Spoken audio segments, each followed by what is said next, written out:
পশ্চিমবঙ্গের 2026 সালের রাজনৈতিক পরিবর্তনকে অনেকেই কেবল একটা সংসদীয় গণতন্ত্রের ক্ষমতার বদল হিসেবেই দেখছেন, কিন্তু ইতিহাসের গভীর তলে দৃষ্টিপাত করলে দেখা যায় এটা কেবল শাসনের পরিবর্তন নয়, বরং এটা বাংলার সনাতনী আত্মার এক সুদীর্ঘ ও যন্ত্রণাদায়ক দীর্ঘশ্বাসের অবসান।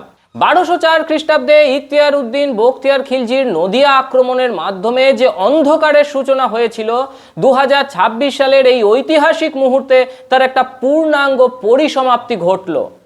এটা 1204 থেকে 2026 এই দীর্ঘ 800 বছরের এক পরাধীনতা, অবদমন এবং সাংস্কৃতিক বিসর্জনের বিরুদ্ধে বাংলার হিন্দু জনমানসের এক চূড়ান্ত বিপ্লব। এ নিয়েই আজকের ভিডিও। শুরুতেই সকলকে গৈরিক অভিনন্দন জানাই। নমস্কার, আমি শুভ্র চট্টোপাধ্যায় আর আপনারা দেখছেন মাধ্যম। বাংলার ইতিহাসের ট্র্যাজেডি শুরু হয় ত্রয়োদশ শতকের একেবারে প্রারম্ভে। 1204 সালে ইখতিয়ার উদ্দিন বখতিয়ার খিলজি যখন মাত্র 18 জন অশ্বারোহী নিয়ে বৃদ্ধ রাজা লক্ষণ সেনের রাজধানী নদিয়া আক্রমণ করেন, তখন থেকেই বাংলার শাসনদণ্ড হিন্দুদের হাত থেকে স্থলিত হয়। এই আক্রমণ কেবল এক রাজার পরাজয় ছিল না, এটা ছিল বাংলার জ্ঞান চর্চার কেন্দ্র নালন্দা বা বিক্রমশিলার মতো মহাবিদ্যালয়গুলোর ধ্বংসেরও সূচনা। হিন্দুদের মন্দির অপবিত্র করা, জোরপূর্বক ধর্মান্তরণ করা এবং জিজিয়া করের মাধ্যমে হিন্দুদের দ্বিতীয় শ্রেণীর নাগরিকে পরিণত করার যে প্রক্রিয়া সুলতানি আমলে শুরু হয়েছিল, তা শতাব্দীর পর শতাব্দী ধরে চলেছিল।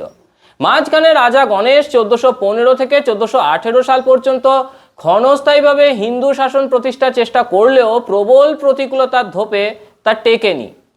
ফলে দীর্ঘ 550 বছর ধরে বাংলার হিন্দু সমাজ তার নিজস্ব ভূমিতেই রাজনৈতিকভাবে নিঃস্ব হয়ে পড়েছিল।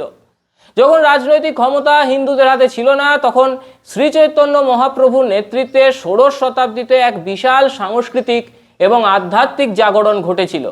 এটা ছিল মুসলিম শাসনের বিরুদ্ধে এক নীরব এবং অহিংস প্রতিবাদ।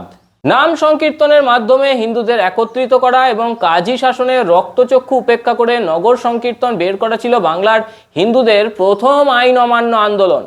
কিন্তু তা সত্ত্বেও রাজনৈতিক ক্ষমতা না থাকায় হিন্দুদের নিরাপত্তা এবং অধিকার সব সময় শাসকদের মর্জির উপরে নির্ভর করত। 1757 সালে পলাশির যুদ্ধে সিরাজদৌলার পতনের পর মুসলিম শাসনের অবসান ঘটে। ব্রিটিশদের আগমনে হিন্দুরা আধুনিক শিক্ষা ও পাশ্চাত্য চিন্তা গ্রহণ করে একটা নবজাগরণ ঘটালেও তারা প্রকৃত অর্থে স্বাধীন ছিল না। ব্রিটিশরা তাদের বিভাজন ও শাসন নীতির মাধ্যমে হিন্দু মুসলমান বিরোধকে উস্কে দেয়। বাঙালি হিন্দু মধ্যবিত্তরা বুদ্ধিবৃত্তিক উন্নতি করলেও রাজনৈতিকভাবে তারা ব্রিটিশ রাজমুকুটের অধীনস্থই থেকে গিয়েছিল। এই সময়ে হিন্দুত্ববাদী চেতনার বীজ বপন করেছিলেন বঙ্কিমচন্দ্র চট্টোপাধ্যায় তার আনন্দমঠ উপন্যাসের মাধ্যমে, যেখানে তিনি বিদেশি ও বিধর্মী শাসনের শৃঙ্খল ভাঙার ডাক দিয়েছিলেন। 1940-এর দশকে যখন ভারতভাগ নিশ্চিত হয়ে পড়ল, তখন মুসলিম লীগ সমগ্র বাংলাকে পাকিস্তানভুক্ত করার চক্রান্ত শুরু করে। সেই সংকটময় মুহূর্তে ডক্টর শ্যামাপ্রসাদ মুখোপাধ্যায় রুখে দাঁড়িয়েছিলেন। তিনি উপলব্ধি করেছিলেন যে অখণ্ড বাংলায় হিন্দুরা চিরকাল সংখ্যাগরিষ্ঠের সাম্প্রদায়িক শাসনের জাঁতাকলে পিষ্ট হবে।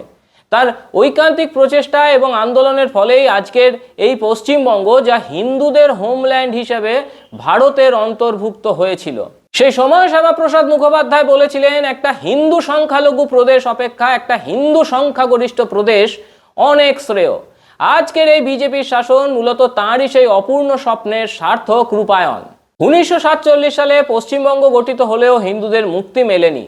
কংগ্রেসের দীর্ঘ শাসন আমলে ধর্মনিরপেক্ষতার দোহাই দিয়ে হিন্দুদের স্বার্থকে বারবার বলি দেওয়া হয়েছে। এরপর 1977 সালে বামফ্রন্টের উত্থান বাংলার ইতিহাসে এক নতুন ধরনের অন্ধকারের সূচনা করে। 34 বছরের শাসনে বামপন্থীরা পরিকল্পিতভাবে বাঙালির মনন থেকে হিন্দু ঐতিহ্য, হিন্দু শাস্ত্র এবং হিন্দু পরিচয় মুছে ফেলার চেষ্টা করেছে, ষড়যন্ত্র করেছে। তারা শিক্ষা ব্যবস্থাকে এমনভাবে সাজিয়েছিল যাতে বাঙালি হিন্দু নিজের ধর্ম এবং সংস্কৃতি নিয়ে হীনমন্যতায় ভোগে।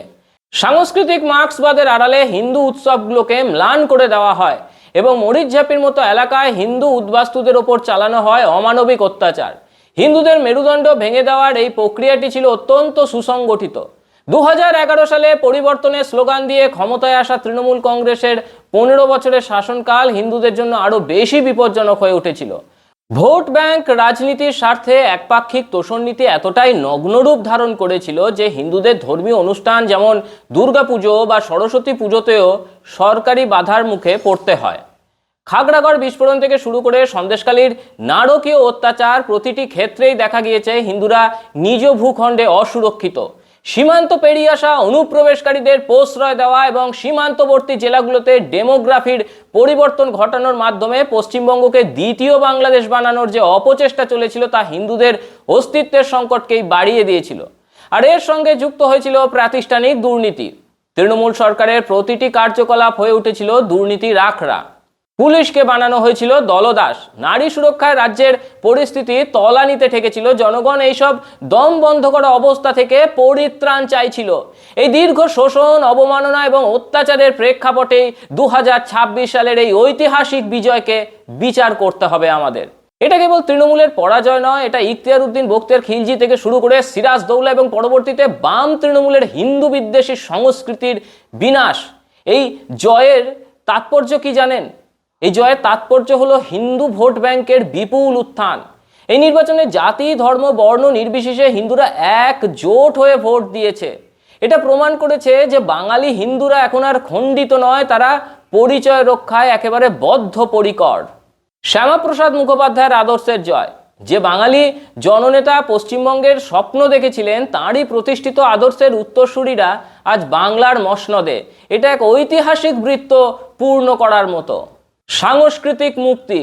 800 বছর ধরে যে হিন্দু সংস্কৃতিকে কখনো সুলতানি তলোয়ারের নিচে, কখনো ব্রিটিশ বুটের নিচে, আর কখনো তথাকথিত ধর্মনিরপেক্ষ রাজনীতির নিচে চাপা দিয়ে রাখা হয়েছিল, আজ তা একটা মুক্ত আকাশ পেল। এই জয় কেবল রাজনৈতিক উল্লাসের নয়, বরং এক বিশাল গুরুদায়িত্বের। 800 বছর পর হিন্দুরা যে রাজদণ্ড নিজেদের হাতে পেল, তার মাধ্যমে বাংলার হারানো গৌরব পুনরুদ্ধার করতে হবে। শিক্ষা, সংস্কৃতি এবং অর্থনীতিতে পশ্চিমবঙ্গকে আবার শ্রেষ্ঠ আসনে বসাতে হবে, যেখানে কোনো মন্দির ধ্বংস হবে না, কোনো হিন্দু মা বোনকে লাঞ্ছিত হতে হবে না এবং কোনো উৎসবে নিষেধাজ্ঞা জারি থাকবে না। তাই বন্ধু, 800 বছরে সেই শৃঙ্খল আজকে চূর্ণ হয়েছে। হ্যাঁ, 2026 সালের 4 মে চূর্ণ হয়েছে সেই শৃঙ্খল।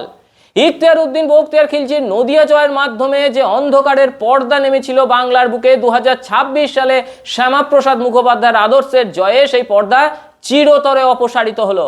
পশ্চিমবঙ্গ আজ আক্ষরিক অর্থেই তার আদি সনাতনী সত্তায় ফিরে এলো। এটা কেবল একটা দলের বিজয় নয়, এটা একটা জাতির আত্মমর্যাদা ও স্বাধীনতা ফিরে পাওয়ার এক মহাকাব্য।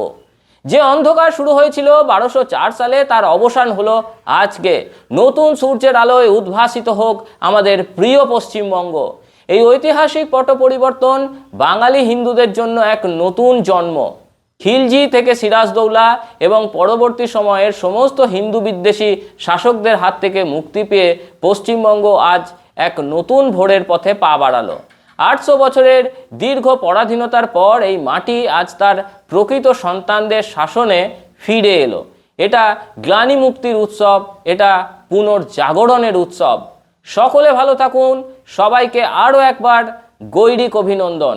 সঙ্গে থাকুন, দেখতে থাকুন মাধ্যম।